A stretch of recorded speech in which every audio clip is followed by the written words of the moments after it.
અમદાવાદમાં પરપ્રાંતીય શ્રમિકો આવે અને શ્રમિકો જ્યારે વરસાદ કે શિયાળો કે ખૂબ જ તાપ હોય ત્યારે હેરાન ન થાય એટલે એમના માટે સુવા માટેની એક વ્યવસ્થા કરવામાં આવે છે। એનું નામ હોય છે રેન બસેરા। આ રેન બસેરામાં તેઓ આરામ કરી શકે છે, રાત્રે રાતવાસો કરી શકે છે અને બાદમાં સવારે તે પાછા પોતાના શ્રમિક કામ માટે જઈ શકે છે। પરંતુ સરકારના અને તંત્રના અમુક પાપના કારણે જે રેન બસેરા બનેલા છે તેમ છતાંય આ શ્રમિકો ત્યાં જઈ નથી શકતા અને અત્યારે જ્યારે ગુજરાતભરમાં ધોધમાર વરસાદ વરસી રહ્યો છે ત્યારે તેઓ ફૂટપાથ ઉપર ભીંજાવા માટે મજબૂર બન્યા છે। આખી ઘટના શું છે તેના વિશે વિગતે ચર્ચા કરવી છે। નમસ્કાર, તમે જોઈ રહ્યા છો ચક્રવાત ન્યૂઝ। હું આપની સાથે હેમલ।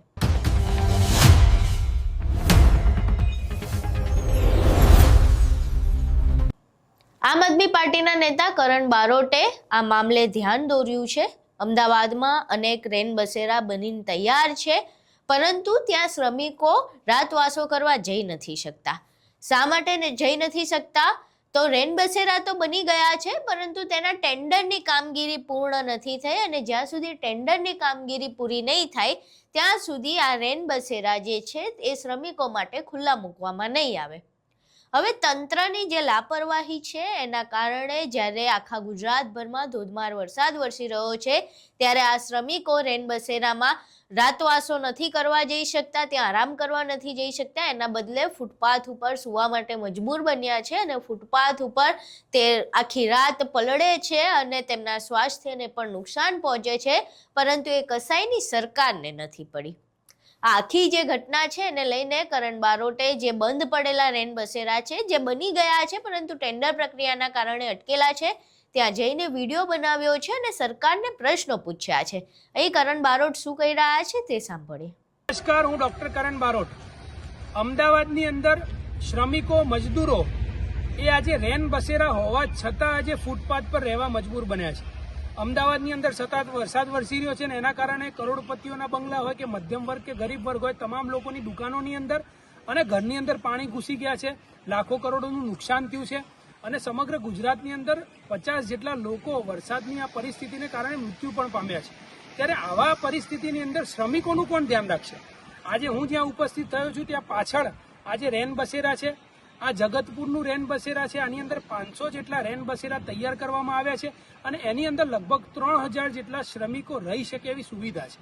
આજે સમગ્ર અમદાવાદની વાત કરીએ તો 7 જેટલા રેન બસેરા તૈયાર છે અને 1100 જેટલા રૂમ છે અને 7500 જેટલા શ્રમિકો એમાં રહી શકે છે, પરંતુ આ તમામ રેન બસેરા ક્યાંક ને ક્યાંક તંત્રની લાપરવાહીના કારણે હજી સુધી શરૂ નથી થઈ, કેમ કે એની ટેન્ડર પ્રક્રિયા શરૂ નથી થઈ। પરંતુ મારે સરકારને કહેવું છે કે આ રેન બસેરાની ખરેખર જરૂરિયાત ક્યારે પડે? આજે જ્યારે સતત વરસાદ પડી રહ્યો છે, પાણી લોકોના ઘરમાં ઘૂસી રહ્યા છે, લોકો પાણીની અંદર આજે તકલીફ વેઠી રહ્યા છે, આજે લોકો ક્યાંક ને ક્યાંક લોકોનું મૃત્યુ થઈ રહ્યું છે, આવા સમયની અંદર શ્રમિકોનું ધ્યાન રાખીને આ રેન બસેરાની શરૂઆત કરવાની જરૂર હતી, જેથી ક્યાંક ને ક્યાંક શ્રમિકો સારી રીતે રહી શકે અને એમને તકલીફ ના પડે। પરંતુ સરકારની આજે લાપરવાહીના કારણે ટેન્ડર પ્રક્રિયા નથી થઈ, રેન બસેરા તૈયાર છે, ઇમારતો ઊભી થઈ ગઈ, પરંતુ આજે ક્યાંક ને ક્યાંક વિલંબના કારણે આજે શ્રમિકો આ લાપરવાહીના કારણે આજે ફૂટપાથ પર રહેવા માટે મજબૂર થયા છે। આજે મારે સરકારને કહેવું છે, આજે વરસાદ પડી રહ્યો છે ત્યારે શ્રમિકોને રેન બસેરાની જરૂર છે, આજે સતત પાણી ભરી રહ્યા છે ત્યારે શ્રમિકોને રેન બસેરાની જરૂર છે, આજે સતત ક્યાંક ને ક્યાંક રહેવાની કોઈ સુવિધા નથી, ફૂટપાથ પર રહેવા માટે શ્રમિકો મજબૂર બન્યા છે, ત્યારે આવા સમયે પણ શ્રમિકોને રેન બસેરાની જરૂર છે। ત્યારે તાત્કાલિક ધોરણે જે પણ ટેન્ડરની પ્રક્રિયા હોય કે જે પણ અડચણ આમાં આવતી હોય, તમામ વસ્તુને આજે સરકાર પૂરી કરીને તાત્કાલિક ધોરણે આજે 7500 શ્રમિકો માટે જે રહેવા માટે રેન બસેરા તૈયાર છે એની સુવિધા પૂરી કરવામાં આવે, એ લોકોને રહેવા માટે તાત્કાલિક એમને ખસેડવામાં આવે। આજુબાજુના લોકોને અમે પૂછ્યું, એમનું એવું કહેવું છે કે તંત્ર દ્વારા ક્યાંક ને ક્યાંક એવું કહેવામાં આવ્યું કે હજી 4 કે 5 કે 6 મહિના લાગે, જ્યારે જરૂર છે ત્યારે જ જો આ તમે સુવિધા નહીં આપો તો શું મતલબ? આપણે જોયું છે કે અમદાવાદ ને ગુજરાતમાં ઘણી જગ્યાએ આવાસો તૈયાર થઈ જાય છે, આવાસો ખંડેર હાલતમાં થઈ જાય છે, તેમ છતાં લોકો રહેવા નથી જતા અને પછી એને પાડવા પડે। આજે સરકારને વિનંતી કરીએ છીએ કે પ્રજાના ટેક્સના પૈસે આજે આ ઇમારતો ઊભી થઈ છે, શ્રમિકો માટે વ્યવસ્થા પૂરી સરકાર કરતી હોય તો શ્રમિકો પણ અંદર જાય એની કાળજી કોણ લેશે? એ અમે વિપક્ષ તરીકે બતાવીએ છીએ. સરકાર સામે વિનંતી કરીએ છીએ કે તાત્કાલિક ધોરણે શ્રમિકો માટે રહેવા માટે આ રેન બસેરા જે છે એની શરૂઆત કરવામાં આવે. જય જય ગરવી ગુજરાત, જય હિન્દ. અહીં તમે કરણ બારોટને સાંભળ્યા. હવે સીધી જ રીતે આ તંત્રની લાપરવાહી છે કે જે રેન બસેરા બની ગયા છે ફક્ત ટેન્ડરની પ્રક્રિયા પૂરી ન થવાના કારણે જો શ્રમિકોને ઉપયોગી ન થાય, જો તેમને કારગર સાબિત ન થાય તો પછી આ શું કામનું? એટલે પ્રશ્નો ઊભા થઈ રહ્યા છે કે ક્યાં સુધી આ પ્રકારની લાપરવાહી ચાલશે. આના પહેલા પણ આપણે જોયેલું છે કે આવાસ યોજનાના ઘરો બની ગયા હતા પરંતુ ફાળવણી ન થઈ અને ત્યારબાદ એને તોડી પાડવા પડ્યા. હવે રેનબસેરાની પણ આવી સ્થિતિ જોવા મળી રહી છે. એટલે ક્યાંક ને ક્યાંક સીધી જ રીતે આ જે જનતાના ટેક્સના પૈસા છે એનો વેડફાટ પણ દેખાઈ રહ્યો છે.